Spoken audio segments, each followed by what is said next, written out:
Notre vol se poursuit tranquillement avec le 737 PMDG entre Roissy et Alger. Niveau 350, on est à peu près un peu moins de 80 nautiques du top of descent, avec l'heure de rentrée, nous donner d'arrivée. Donc, à Alger, on va poser après une ILS piste 09, on n'a pas de star proposé.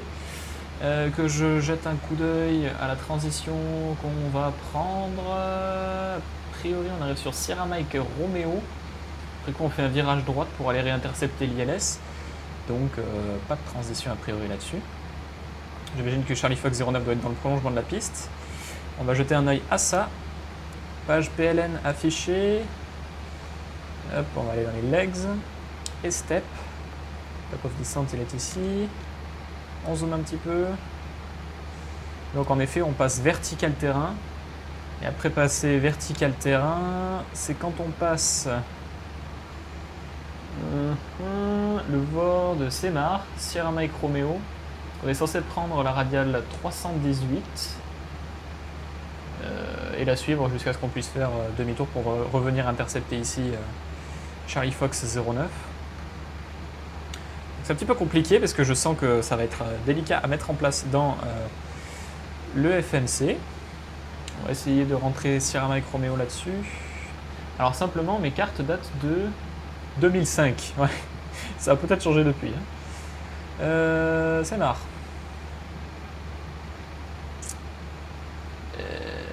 Où est-ce qu'il me l'a mis? Sierra Mike Romeo est là. Ok. Donc, passer Sierra Mike Romeo, on va dire qu'on part direct sur Charlie Fox 09. Execute. Ah oui, non. Alpha Lima Romeo, il fallait passer dessus avant. Alpha Lima Romeo. 112.5, c'est celui-ci. Voilà, donc c'est vertical terrain, puis Sierra Mike Romeo. À Sierra Mike Romeo, on prend la radiale 318 et on fait demi-tour ensuite en guidage autodidacte pour revenir se poser. Alors j'ai pas énormément volé sur le 737 récemment. Comme je vous ai dit, j'ai changé de PC assez récemment. Je me suis retrouvé avec une config qui n'a rien à voir avec ma précédente. Et sur cette nouvelle config, je fais tourner des avions plus complexes, en tout cas plus lourds que précédemment. Donc en l'occurrence, les appareils auxquels je pense, c'est le 320 de FS Labs, c'est les E-Jet de Philips, c'est le 757 de Captain Sim. Et du coup, étant donné que je découvre ces add-ons avec un bon taux de FPS, j'ai énormément volé dessus depuis que j'ai eu ce PC. Et j'ai pas autant profité du 737 que j'utilise depuis des mois et des années même. Beaucoup d'années. Moins de 20 nautiques maintenant du top of descent, on va bientôt débuter la descente. Et je vais donc enregistrer le son du début de descente et couper ensuite jusqu'au passage du niveau 100 en descente.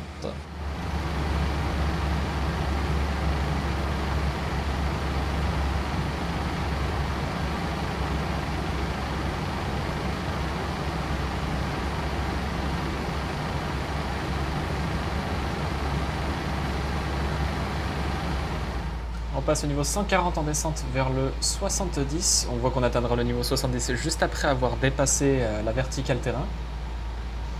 Et maintenant, on va procéder à la descente donc jusqu'à l'altitude à laquelle normalement on est censé effectuer la verticale terrain, à savoir 2240 pieds. Ça va être un petit peu compliqué de rentrer 2240 et comme je préfère ne pas être en dessous de l'altitude cible vu la basse hauteur qu'on aura, je préfère avoir 2300 pieds au MCP pour attacher les passagers. Et on poursuit notre descente dans les nuages. Et on a le terrain d'Alger juste en dessous de nous. Alors, j'ai 2-3 petits soucis avec FTX Global, ce qui fait qu'on se retrouve avec des carrés noirs en bout de certaines pistes. C'est totalement inexplicable, j'ai aucune idée de la raison de ça. Apparemment, des mises à jour pourraient résoudre le problème. J'ai essayé d'en faire quelques-unes. Ça n'avait pas marché, donc faut que j'essaye de trouver une solution permanente à ce problème-là, mais c'est vrai que bon, là en l'occurrence, c'est le premier aéroport où je me rends depuis un bon bout de temps où j'ai ce problème-là. Sur la plupart des aéroports qui possèdent une scène, ça pose pas trop de problème. Alors cette procédure-là, j'ai pas cherché longtemps les cartes, ce sont des cartes de 2005 qui proposent cette procédure-là.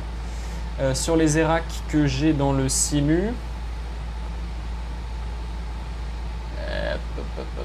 non, c'est pas là-dedans, ça va être dans l'index. Ident, à savoir les ERAC de novembre 2020. Donc finalement, non, je suis à jour des ERAC.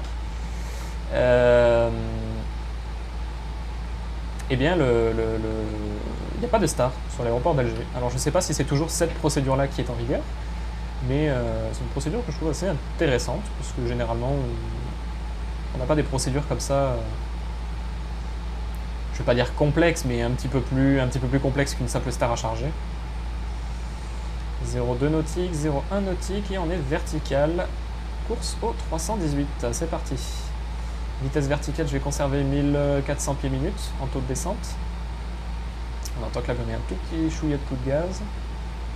On traverse quelques perturbations nuageuses. La température extérieure est de... Oh là, 39 degrés Celsius à 23h. J'ai mes doutes. Ça me paraît très optimiste, hein, comme température. Et pareil, le QNH à 1013 alors que le métard dit 1023 et le métard dit quelle température? 18 degrés Celsius, ça me paraît plus réaliste. Hein. Bon, certes, c'est l'Algérie, mais on est en novembre et il est 23h quand même. Donc ça me paraît un peu beaucoup qu'il fasse 40 degrés Celsius. Là. 40 degrés à 3000 pieds. Ouais, ça me paraît beaucoup. On va essayer de se reprendre le direct sur Charlie Fox 09. Tac, execute. Voilà, là on devrait avoir un meilleur angle d'interception. Et bien sûr, si on passe en LNAV, ça marche mieux.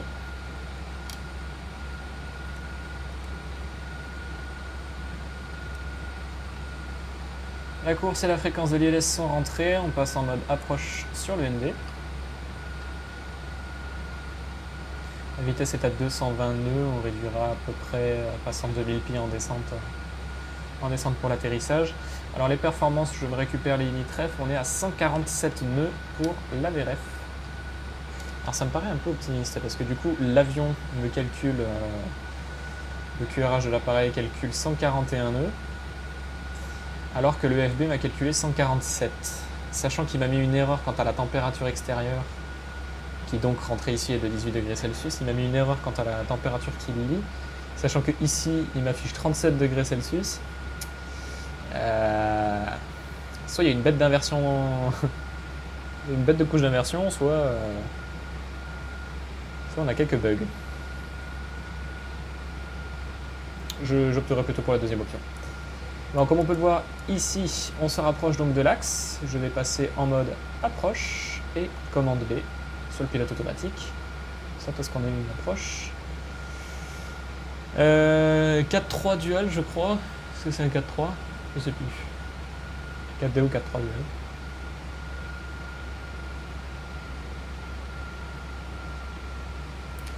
Donc là, on intercepte le lock. Donc à nouveau sur le système ILS, l'approche aux instruments. Le localiseur, c'est le maintien du plan horizontal et le glide slope, c'est le maintien du plan vertical. On retrouve beaucoup d'approches qui sont uniquement avec le plan horizontal, avec le lock, mais l'approche ILS complète, c'est avec le glide, et donc les catégories d'approche ILS, 4, 1, 2 et 3, c'est en fonction de la précision du guidage des instruments.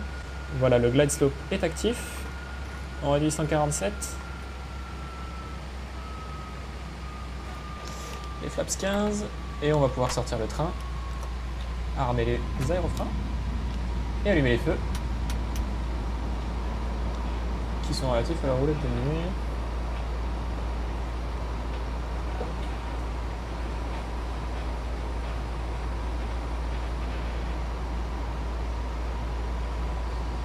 Pour la porte, je n'ai pas regardé quelle porte on allait prendre, je sais que c'est une porte whisky. Alors il y a un nouveau terminal à Alger qui s'est construit en forme de T. Ce terminal là est en construction dans la Seine, mais il n'est pas encore terminé. Il y en a un autre qui ressemble un petit peu au terminal de Syntex à Lyon. Lui est ouvert et disponible sur le simu, mais les jetways ne sont pas actives. Flaps 40, ça c'est réglé. Donc je pense qu'on va essayer de se parquer sur les remote stands. Alors à nouveau dans mes cartes de 2005, il n'y a pas de carte de stationnement. Allez, on va le reprendre en manuel. 9 nœuds de la gauche. Et à nouveau, on se retrouve avec ces blocs noirs là qui sont très inesthétiques. Pas ouf du tout. Hop.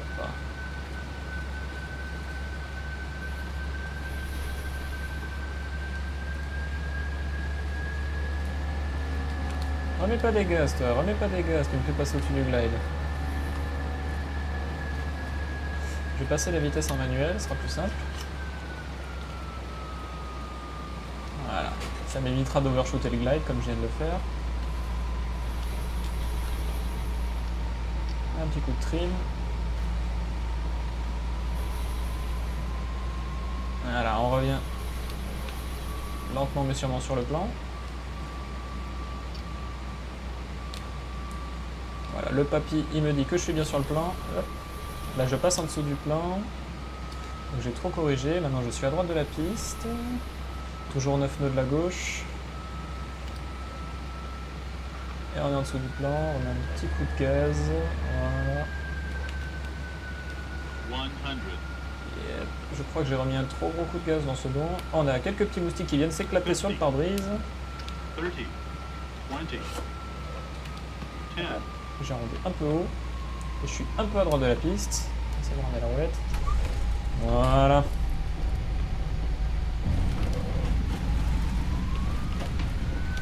Eh ben. Non. Il va pas. Voilà. 60 nœuds. Et 45. Voilà. L'autobriquet désactivé. On peut couper le chrono. On a mis 1 heure et 1 minute. Non, 2 heures et 1 minute. Je vais essayer de voir s'il y a des portes Charlie quelque chose. Gate Charlie, ouais, il y a quelque chose. Voilà, la piste se libère. Alors, juste. On a remonté vous couper. Je vais couper. Oula! Ah, ok. Il y avait une barrière. Tant pis pour la barrière. Hop. Tac, ça c'est fait. Alors les portes Charlie, c'est celles qui sont tout là-bas au fond. Ouais. Hop, hop, hop, hop, ça c'est bon. Hop, ne crache pas. Non, merci. Alors ouais, les volets sont rentrés. On est tout bon. L'APU, il démarre. Et il sera prêt d'ici à ce qu'on arrive à la porte. Et ben, je vais encore devoir dégommer quelqu'un. Et cette fois, coucou. Et cette fois, je vais dégommer. Et ouais, je vais devoir dégommer la passerelle mobile. C'est dommage, mais bon. C'est toi qui t'es mal garé, mon con. Les passerelles mobiles d'ailleurs que je vais dégommer. Les deux.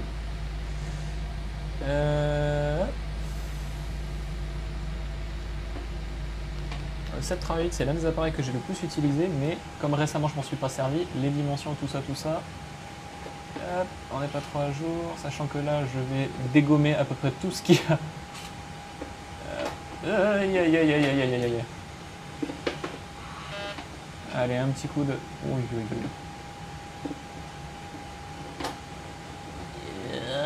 Catastrophe.